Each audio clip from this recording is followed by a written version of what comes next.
Last weekend, four people sat around a dinner table in suburban Atlanta. All of them had just turned 40. On the surface, every single one of them looked like they were winning. The driveway outside held three SUVs less than 2 years old and one freshly leased Tesla. The kitchen they sat in had been renovated 18 months earlier. Two of the kids upstairs were enrolled in private school. The conversation drifted, the way it always does in suburban kitchens after 9 p.m., toward money. And one by one, each of them shared a number they were quietly proud of. By the end of the night, three of those four people were technically broke. The fourth one had figured something out the others hadn't. And that one difference, invisible from the outside, is the gap between financial freedom at 60 and another 25 years walking the same treadmill they thought they had already stepped off. This video is about what the financial scoreboard is actually supposed to read by 40. The 5 benchmarks that signal you're on track. The brutal reality of where most Americans actually stand in 2026. And the catch-up playbook that still works mathematically, even if you're starting from zero this year. Stay with me, because the second half of this is where the actual leverage lives. Let's start with what an on-track 40-year-old has actually built. The first benchmark is the one nearly every financial planner cites and almost no one hits.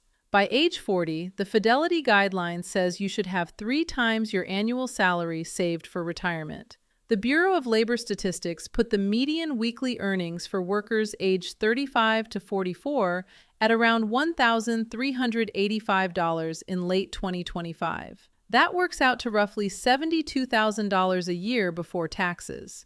3 times that number is $216,000 sitting in retirement accounts by the time you blow out the candles on your 40th birthday cake. That's the target. Now here's what's actually in the average 40-year-old's retirement account. According to Fidelity's most recent Building Financial Futures report, the average 401k balance across all age groups in late 2025 sat at $144,400. And that number is pulled upward by people in their 50s and 60s. The typical 40-year-old is looking at a balance somewhere between $60,000 and $90,000, with a median that's even lower. The benchmark says $216,000. The reality says roughly a third of that. That gap, multiplied by the next 25 years of compounding, is the difference between retiring comfortably and working through a body that no longer cooperates. The second benchmark is the emergency fund.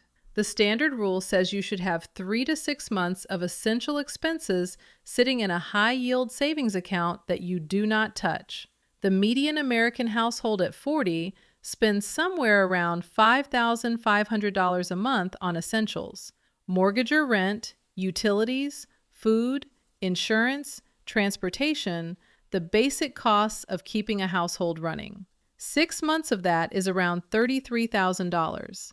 Bankrate's Emergency Savings Survey from early 2026 found that the median amount Americans have set aside for emergencies dropped to $5,000.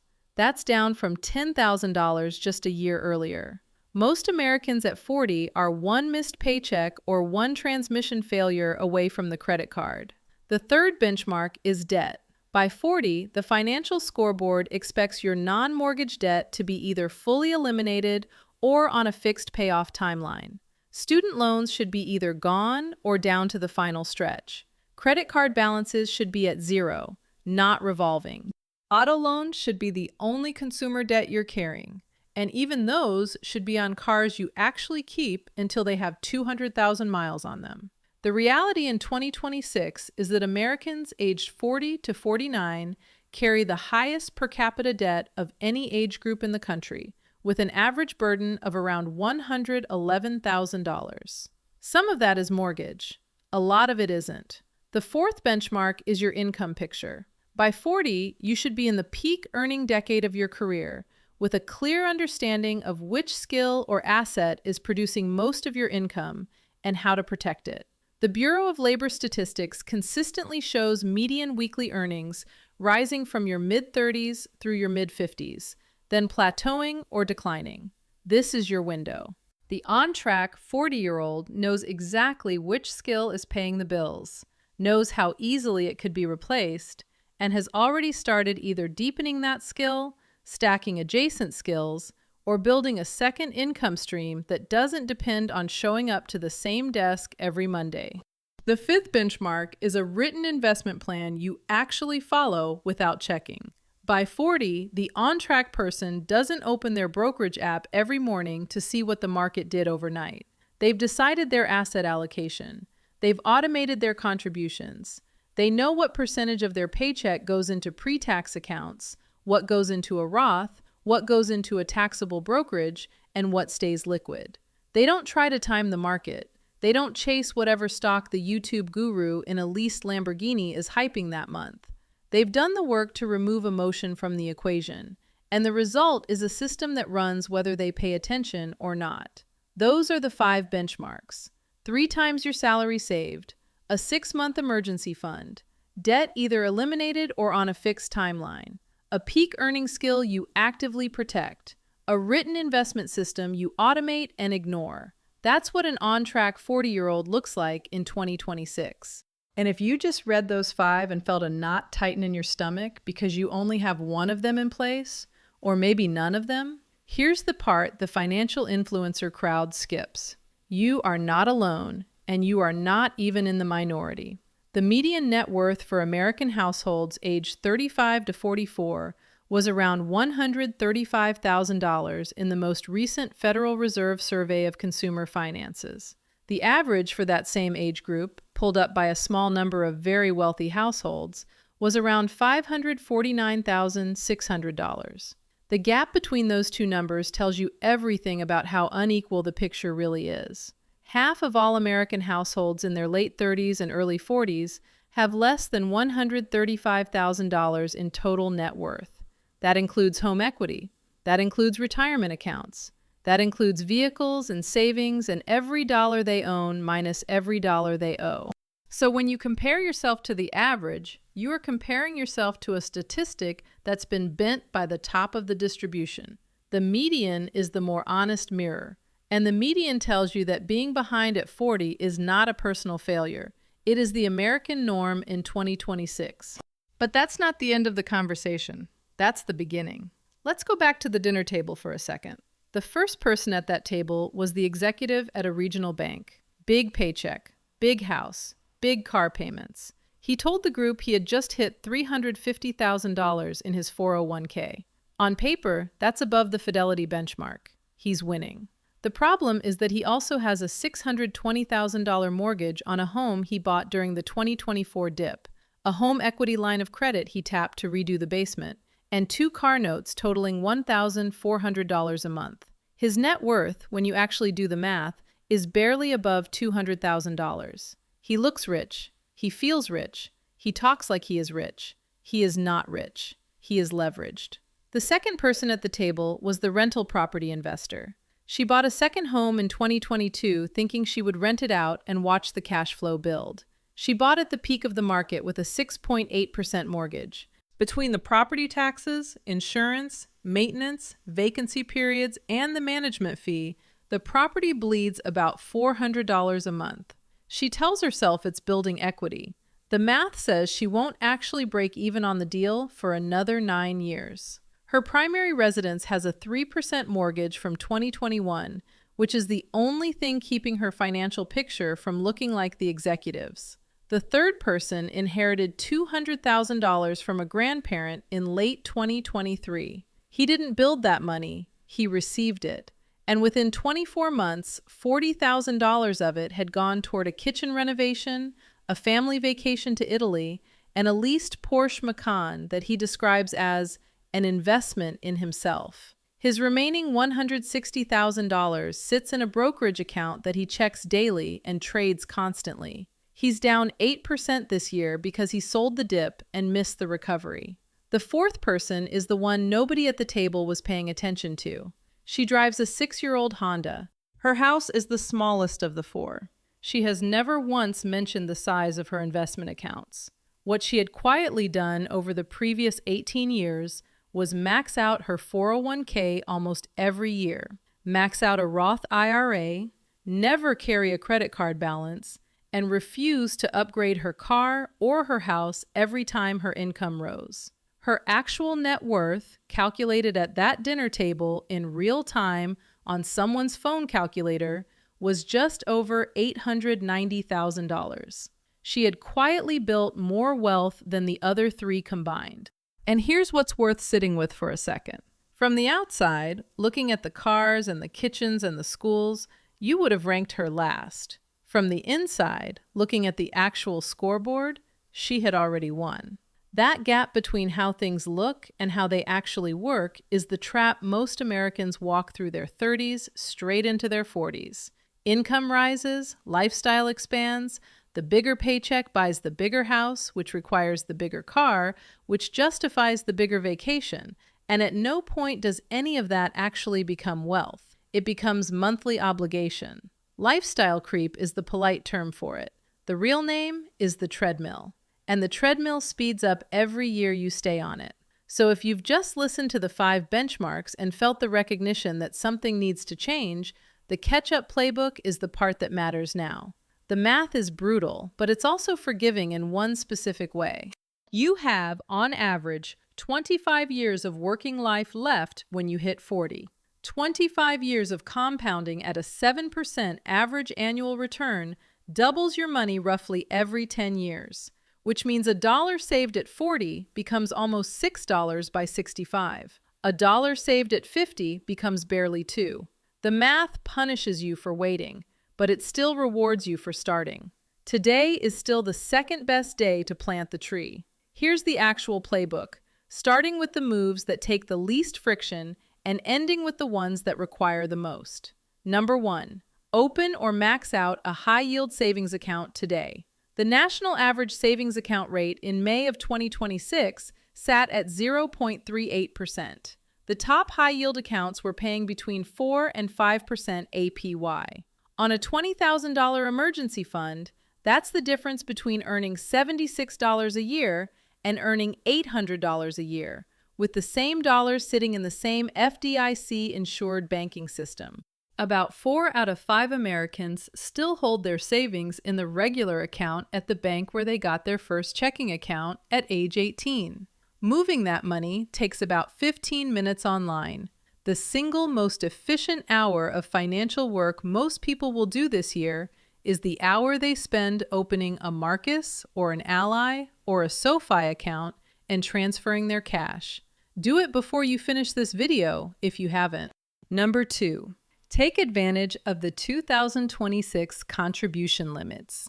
The IRS raised the 401k employee contribution limit to $24,500 for 2026, up from $23,500 the year before. The IRA limit went up to $7,500, up from $7,000. If you're 40 right now, you have 10 years until the catch-up contributions kick in at 50, which means an additional $8,000 a year you'll be allowed to put into your 401k and another $1,100 a year into your IRA. The plan is to position yourself so that when those catch-up limits open, you can actually use them. Most people can't. They're still trying to clear credit card debt and put braces on the second kid. The 50 to 60 window is the single most aggressive savings window the tax code allows. Get there with capacity, not exhaustion. Number 3, attack consumer debt the same way you would attack a fire in your kitchen. Credit card APRs in 2026 are sitting at historical highs. The average is north of 22%, and many issuers charge 28 to 31% on revolving balances. Any dollar sitting on a credit card at 24% interest is losing a race to any dollar invested at 7%. The math is not even close. If you have non-mortgage debt above 8% interest, that's your investment portfolio for the next 18 months. Throw everything at it. Use the avalanche method, which means paying the minimum on everything and dumping every extra dollar on the balance with the highest interest rate. Once that's gone, roll those payments into the next one. By the time you finish, you have created a savings rate you didn't know you had. If you're finding this useful so far, subscribe to the channel. We break down the actual mechanics of how money works in your 40s every single week, with the specific numbers and the specific moves nobody else seems willing to talk about. Now let's keep going. Number 4, run a lifestyle audit on the last 6 months of credit card and checking statements. Pull them up. Highlight every recurring subscription. The streaming services nobody uses. The gym membership that hasn't seen a check-in since March. The premium app trial that turned into a $14 monthly charge 14 months ago. The Amazon impulse buys that hit different at midnight than they do at noon.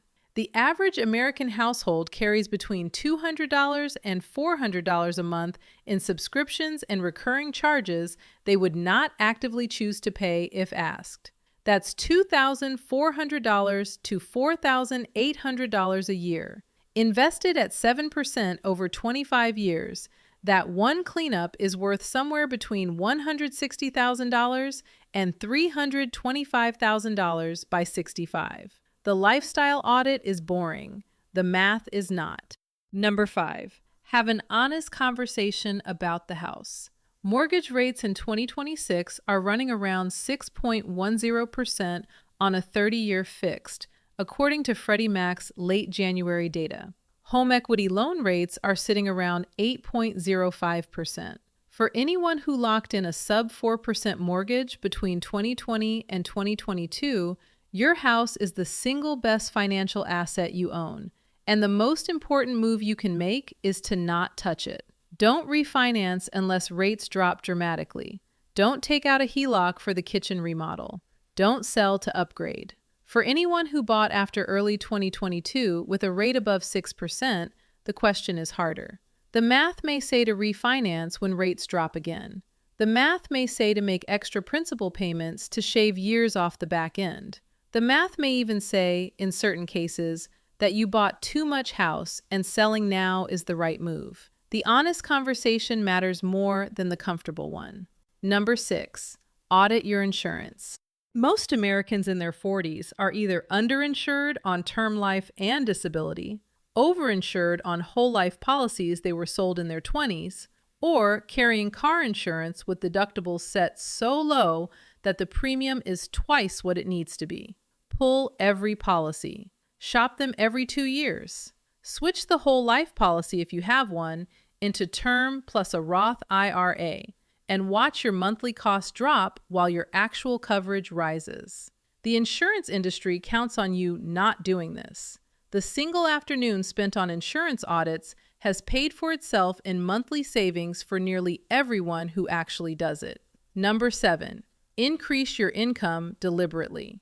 The 40s are the peak earning decade for a reason. Skills compound. Reputation compounds. The network you've built over 15 years of working starts to actually pay you back. The on-track 40-year-old asks for a raise every 12 to 18 months. They interview at competing companies once a year, even when they have no intention of leaving, because a competing offer is the single most reliable way to find out what your skill is actually worth on the open market. They look at the highest paid person in their department and ask, honestly, what that person is doing that they are not. They consider the side income that fits their actual life, the consulting work, the part-time teaching, the freelance contract on the weekend that puts an extra $1,500 a month into the catch-up account. The catch-up math gets dramatically easier when there's more raw material to work with. A $7,500 IRA contribution is hard on a $72,000 salary. It's almost automatic on a $95,000 salary. The income side of the equation is the side everyone wants to ignore because it requires asking for things, taking risks, and putting yourself in front of more rooms than feel comfortable. It's also the side where the biggest gains live. Number 8, open a Roth IRA if you don't already have one, and start the Roth conversion conversation. The Roth IRA contribution limit in 2026 is $7,500, with the income phase-out for single filers running between $153,000 and $168,000, and for married couples between $242,000 and $252,000. For most middle-income Americans in their 40s, the door is wide open. Pre-tax dollars are great when you're in a high tax bracket. After-tax dollars in a Roth are even better when you expect to be in a higher tax bracket in retirement than you are today. The Roth IRA also has no required minimum distributions, which means it can sit and compound for your entire life. For anyone in their 40s with a 401k heavy in pre-tax dollars, the years between now and 55 are the optimal window to start doing partial Roth conversions, especially in any year where your income is temporarily lower because of a job change, a sabbatical, or a business loss. The tax-free growth on the back end is the single most undervalued benefit in the entire retirement code. Number 9, build a separate account for your kids, but not the way most parents do it. If you have children, the temptation is to start an aggressive 529 plan and pour money into college savings before your own retirement is on track. The hard truth is that your retirement should be funded first. Your child can borrow for college. You cannot borrow for retirement. The catch-up playbook says you fund your retirement to the benchmark first, then you start a smaller 529 plan. Then you have a real conversation with your child about how much of college you can actually pay for and how much they will need to contribute through scholarships, work, and reasonable loans. The parents who put their own retirement on hold to fully fund a private 4-year university often end up financially dependent on those same children in their 70s. The kindest thing you can do for your kids' financial future is to not become a liability in their 40s. Number 10. Get your estate documents in order, finally. By 40, most Americans don't have a will, don't have updated beneficiaries on their retirement accounts, don't have a healthcare directive, and don't have a power of attorney. The cost of doing this through an online service is around $200. The cost of dying without it can be tens of thousands of dollars and years of legal mess for the people you love most. This isn't a wealth-building move. It's a wealth-protecting move. It belongs on the same checklist. Number 11, automate everything. Decision fatigue is the silent killer of financial plans. The on-track 40-year-old doesn't decide each month whether to contribute to their 401k. It happens before the paycheck hits their checking account. The Roth IRA contribution doesn't depend on whether there's money left over at the end of the month. It transfers on the 3rd of every month, automatically. The savings account contribution doesn't require willpower. The system runs whether the human running it is having a good week or a terrible one. Once the system is built, the only job left is to not break it. That sounds simple. In practice, almost no one does it. The catch-up playbook is partly about choosing the right moves. It's mostly about making the right moves invisible. Number 12, update the benchmarks every 2 years. Lifestyle expands, income changes, family situations shift. The retirement number you needed at 40 is not the number you'll need at 50, especially if you've added a bigger house, a bigger car, and a private school tuition along the way. Recalculate. The bigger house you bought because the raise made it feel affordable now requires more savings to retire in. The dinner party version of success keeps moving the goalposts. The on-track 40-year-old is the one who notices when the goalposts move and adjusts the plan accordingly. Let's run the actual compounding math, because the catch-up playbook only works if you believe the math. If you are 40 today with $50,000 in retirement accounts and you start contributing $1,000 a month to a 401k, earning a 7% average annual return, by age 65, you will have approximately $1,090,000. If you can manage $1,500 a month, that number climbs to roughly $1,520,000. At $2,000 a month, you're sitting at just over $1,950,000 by 65. The 2026 contribution limit of $24,500 works out to just over $2,040 a month, which puts you at $1,990,000 by 65, assuming the limit doesn't rise, which it always does. Add an employer match of 4% on a $90,000 salary, and you're closer to $2,400,000.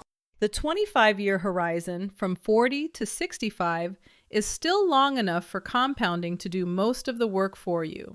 That's the math that should give you back the part of yourself that thinks it's too late. It isn't. It's late. There's a difference. Late means the next 10 years matter more than the previous 10 ever did. Too late doesn't exist until you stop showing up for the math. Here's the part of the conversation almost no finance video gets to. The hardest part of the catch-up playbook isn't the moves themselves. The moves are well known. The hardest part is the mindset. By 40, most Americans have built a version of themselves that's optimized for how their life looks, not how it works. The car in the driveway tells a story. The kitchen tells a story. The vacation photos tell a story. The story is one of arrival, of having figured it out, of being safely past the financial anxieties of the 20s. And underneath the story, the numbers tell a completely different one. The leveraged executive at the dinner table tells himself he's winning because the bank let him borrow more than the next guy. The rental property investor tells herself she's building equity because the property has her name on it. The inheritance kid tells himself he's an investor because he watched a YouTube channel about options. None of those stories are real. All of them feel real at midnight on a Saturday with 2 glasses of wine and a group of people doing the same thing. The 40-year-old who is actually on track is usually the one who learned, somewhere around 25 or 30, that the comparison game is a trap, and the only meaningful scoreboard is the gap between where she is and where the math says she needs to be. She runs her own race. She makes her own decisions. She stops noticing what the people around her are driving, because once you stop noticing it, the gravitational pull to match it disappears. The 10-year promise is this. Between 40 and 50, you can completely change the trajectory of the next 40 years of your financial life. Not the next 40 months, the next 40 years. The decade from 40 to 50 is the most consequential financial decade you have left because it's the decade where the compounding curve gets steep, the catch-up contribution limits kick in at the end, the kids start to leave the house, and the income peaks. Everything that happens between 40 and 50 is multiplied by what happens between 50 and 65. The decisions stack. The dollars stack. The habits stack. Or the opposite happens, and the next 10 years look like the last 10, and at 50, the same person is having a slightly more expensive version of the same conversation at the same dinner table, surrounded by the same group of people, all telling themselves the same story that doesn't survive contact with a calculator. The choice between those two futures is not made on the day you turn 50. It's made in the next 30 days.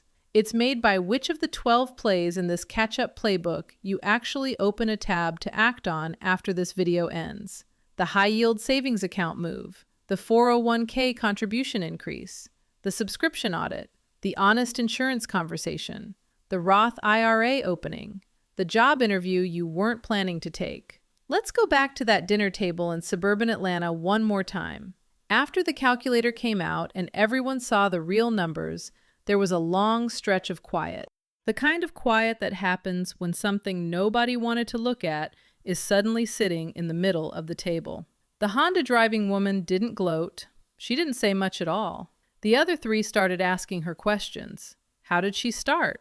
When did she start? What was the first thing she did?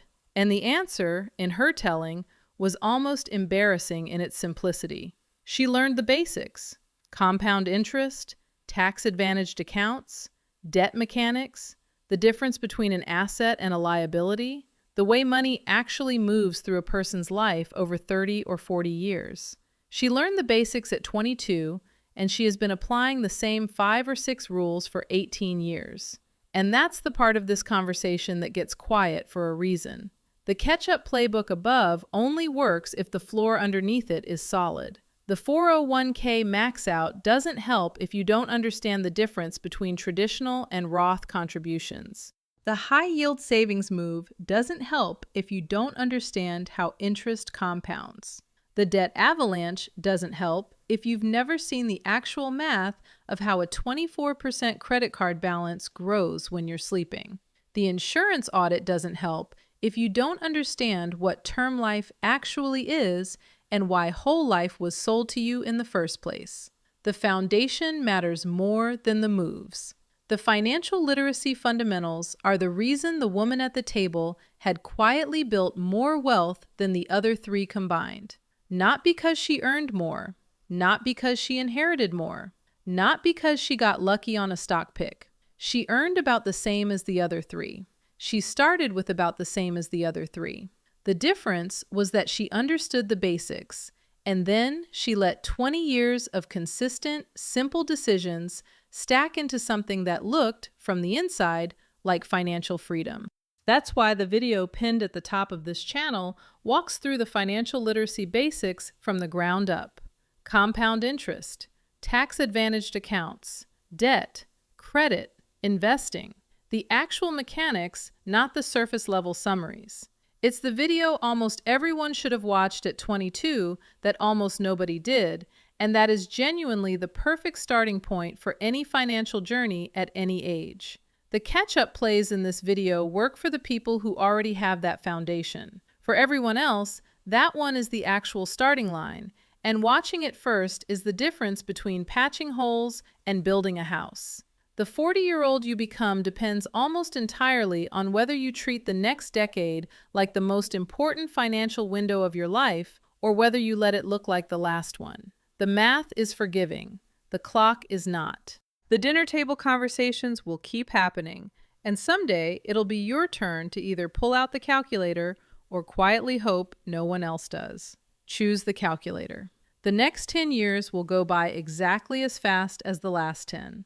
The only question is what you have to show for them when the candles get lit on the next birthday cake.